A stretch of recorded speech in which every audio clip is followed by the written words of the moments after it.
একজন স্কুল শিক্ষিকা ফেসবুকে একটা পোস্ট দেওয়ার কারণে ডিজিটাল সিকিউরিটি অ্যাক্টে মামলা আসামি ছিলেন ম্যাডাম সারা হোসেন। সেই মামলায় ওনার পক্ষে 561A করে স্টে করেছিলেন। আমি অ্যাটর্নি জেনারেল হওয়ার পরে এই মামলাটা আমার নোটিশে আসার পর আমি নিজে আদালতে যে বলেছি ডিজিটাল সিকিউরিটি অ্যাক্টের যত মামলা আছে কোয়াশ করে দেন। আমি বলেছি সরকার আমাকে ধরলে আমি বুঝবো আমি রাষ্ট্রের আইনজীবী, আমি সরকারের পজিশন যদি হয় এটাকে কন্টেস্ট করতে হবে আমি তার বিরোধিতা করব। আমরা সেটা করতে সক্ষম হয়েছি। অধরা দীপ্তি নামে একটা 17 বছরের নাবালিকা, দিনাজপুরের মাইনরিটি কমিউনিটির সাঁওতাল সম্প্রদায়ের একটা মেয়ে, সে তার ফেসবুক পোস্টে কোরআন অবমাননার একটা পোস্ট করেছিলেন বলে অভিযোগ এসেছিল। আমি তখন আইন ও সালিশ কেন্দ্রের পক্ষেও মামলা 2-1টি করতাম। 2 বছর কারাগারে মেয়েটি।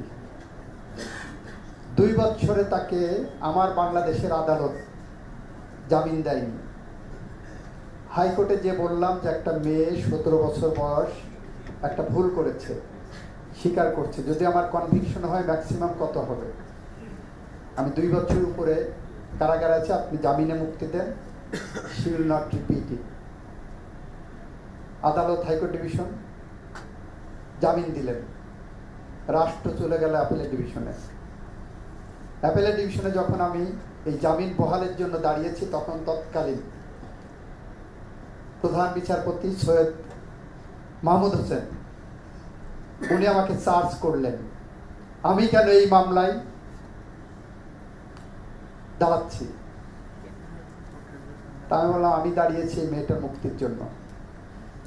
তারপর ওনার জামিন আটকালেন। দীর্ঘদিন পরে মেয়েটা জামিন পেয়েছে।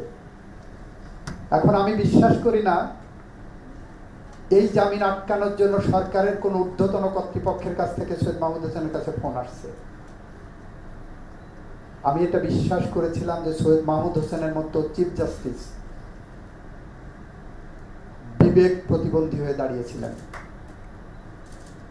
একজন জজ যদি বিবেক প্রতিবন্ধী হয়ে দাঁড়িয়ে এই ধরনের কালো আইন প্রয়োগ করে এই ধরনের নিরীহ মানুষকে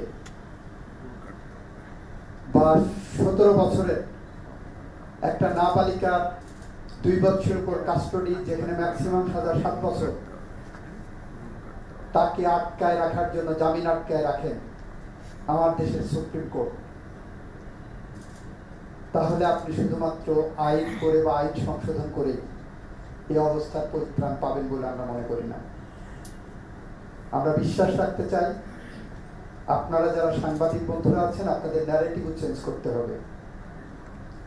ন্যারেটিভটা হলো, আমি বিশ্বাস করি যেটা সাংবাদিক নির্যাতনের বিরুদ্ধে যেমন কণ্ঠ উচ্চারণ করবেন, নাগরিকের অধিকার সুরক্ষায়ও আপনারা কণ্ঠ উচ্চারণ করেন, যৌথভাবে আপনারা করেন। দেখেন বাংলাদেশের ইতিবাচক পরিবর্তন আমরা চাই। আপনারা যে 2টি প্রশ্ন করেছেন তার একটি প্রশ্ন হলো নির্বাচিত সরকারের সম্ভাব্য আইনি নির্দেশনা কি। সেটা নির্বাচিত সরকার যারা গঠন করবেন তারা বলতে পারবেন। আমার কাছে মনে হয় তাদেরকে সমস্ত প্রকার নিবর্তনমূলক আইনের পথ থেকে ফিরে আসা উচিত হবে। এটা আমার তাদের প্রতি রিকমেন্ডেশন থাকবে। রাষ্ট্র কিভাবে ডিএসসি থেকে ফেরাত থেকে বিরত রাখতে পারেন নির্বাচিত সরকার সিদ্ধান্ত নেবেন, এবং সেই যারাই নির্বাচিত হবেন আশা রাখবো তারা ডিএসসিতে ফিরতে চাইবেন না।